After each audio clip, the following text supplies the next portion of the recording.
Hello అండి, welcome to Sukanya vlogs. ఎలా ఉన్నారండి? బాగున్నారా? నేను మీ సుకన్య. ఈరోజు మన రెసిపీ వచ్చి కాకరకాయల కారం, అది కూడా పల్లీలతో చాలా సింపుల్గా చేసి చూపిస్తాను. కాకరకాయ అంటే ఇష్టం లేని వాళ్ళు కూడా కడుపు నిండా తినేస్తారనమాట. ఇలా కాయలు తినేసేయచ్చు. చాలా బాగుంటుంది. ఈ కాయలు అయిపోయినాక ఈ కారంతో కూడా మనం కడుపు నిండా అన్నం తినేసేయచ్చు. అంత కమ్మగా ఉంటుంది. ఫస్ట్ టైం మన ఛానల్ ఎవరైనా చూస్తున్నట్టయితే సబ్స్క్రైబ్ చేసుకుని దీని తయారీ విధానం చూసేయండి. మనం ముందుగా కాకరకాయల్ని ఉప్పు పెరుగు వేసి బాగా కడిగి ఈ గిన్నెలోకి తీసుకున్నాం అనమాట. ఉప్పు పెరిగేసి బాగా కలిపినాక ఒక 10 నిమిషాలు పక్కన ఉంచండి. తర్వాత నీట్గా కడిగి ఇలా కట్ చేసుకోండి. మధ్యలోకి లేతగా ఉన్నాయి అనుకోండి, గింజలు అనేవి ఉంచండి. అదే ముదురు గింజలు అనుకో తీసేసుకోండి.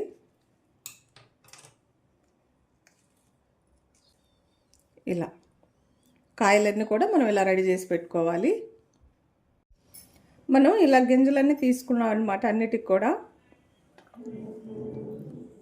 మీరు కావాలంటే గింజలు ఇష్టపడితే ఉంచుకోండి. వీటిని పక్కన ఉంచుకుందాం. మనం ఇప్పుడు మిక్సీ జార్ తీసుకొని కొంచెం ఎండు కొబ్బరి ముక్కలు వేసుకుందాం. అలానే వేయించిన పల్లీలు, ఒక పెద్ద చిన్నులపాయ మొత్తం కూడా రెమ్మలన్నీ వలుసుకొని వేసుకోండి.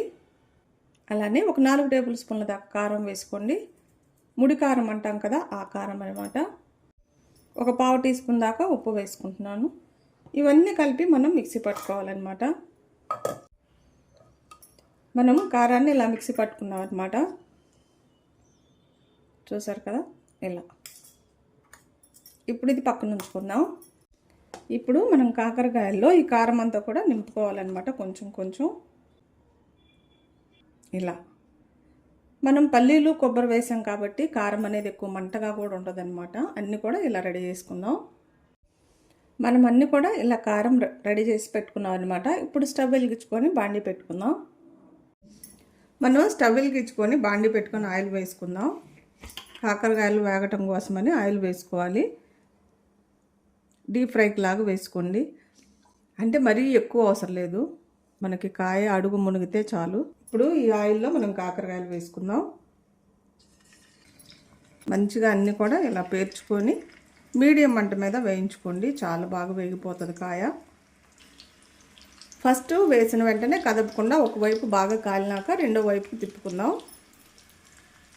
ఒక 2-3 నిమిషాలు మాత్రం మూత పెట్టండి, ఎందుకంటే కాయ తొందరగా మగ్గుతుంది అనమాట. మనం మూత పెట్టి ఒక 2 నిమిషాలు ఇలా వదిలేస్తామన్నమాట మీడియం మంట మీద.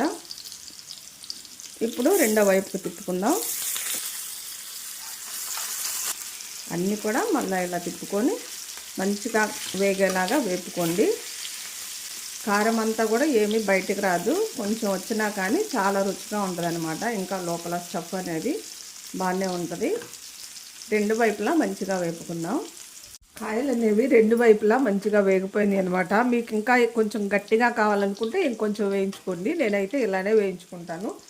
మెత్తగా తినేటప్పుడు చాలా బాగుంటాయి అనమాట. ఇప్పుడు ఈ టైంలో మనం ఇంకా మిగిలిన కారాన్ని వేసుకోవాలి. మనకి ఈ కారం మంట ఏమి ఉండదు. మనకి ఈ కాకరకాయలు అయిపోయినా కూడా చక్కగా కారంతో కూడా రైస్లో, టిఫిన్స్లో కూడా వేసుకొని తినొచ్చు. కారం చాలా రుచిగా ఉంటుంది అనమాట. వేడివేడి అన్నంలో అదిరిపోతుంది చక్కగా ఇలా వేసుకొని తింటే ఉట్టి కారం. ఇప్పుడు ఒకసారి మళ్ళీ కాయలు కదుపుకుందాం. కొంచెం కరివేపాకు కూడా చల్లుకొని బాగా కలుపుదాం. ఇప్పుడు ఈ కాయలు ఈ కారంతో పాటు చక్కగా ఈ వేడికే కరివేపాకు అన్నది వేగిపోతుంది అనమాట. మీరు ఒక్కసారి ఇలా ట్రై చేశారనుకో మళ్ళీ మళ్ళీ ఇలానే చేసుకొని తింటారు. అంత కమ్మగా ఉంటుంది. కారం అంతా కూడా కొంచెం లైట్గా వేగేలాగా వేపుకుందాం. మనం కాయలంతా కారం అంతా కలిసేలాగా కలుపుకున్నాం అనమాట. 1 నిమిషం సిమ్లో పెట్టి వదిలేసినాక స్టవ్ కట్టేసుకోవటమే.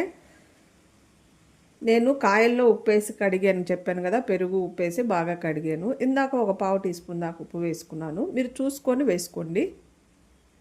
కారం అయితే పచ్చివాసన లేకుండా చక్కగా వేగిపోయిందనమాట. ఇక దీన్ని బౌల్లోకి తీసుకుందాం. స్టవ్ కట్టేసుకొని కారం అయితే రెడీ అయిపోయింది. చూసారు కదా, ప్లేట్లో కూడా తీసుకున్నాం. ఎంత బాగుందో. చాలా సింపుల్గా అయిపోతుంది, చాలా రుచిగా ఉంటుంది అనమాట. ఈ కారంతోనే అన్నమంతా తినేసేయచ్చు, అంత కమ్మగా ఉంటుంది.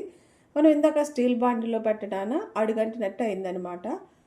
అందుకోసమని నేను బాండీ మార్చి మామూలు బాండీలో మళ్ళీ చేశాను. ఎప్పుడైనా స్టీల్ బాండీలు పెట్టినప్పుడు సిమ్లో పెట్టి చేసుకోండి, లేదంటే మాడిపోతాయి అన్నమాట. చూడండి ఎంత బాగున్నాయో. ఇలా కాయలు కాయలు కానీ తినేసారనుకో అద్దరిపోతుంది అనమాట, అంత కమ్మగా ఉంటుంది. కంపల్సరిగా ట్రై చేయండి. Like, share, subscribe.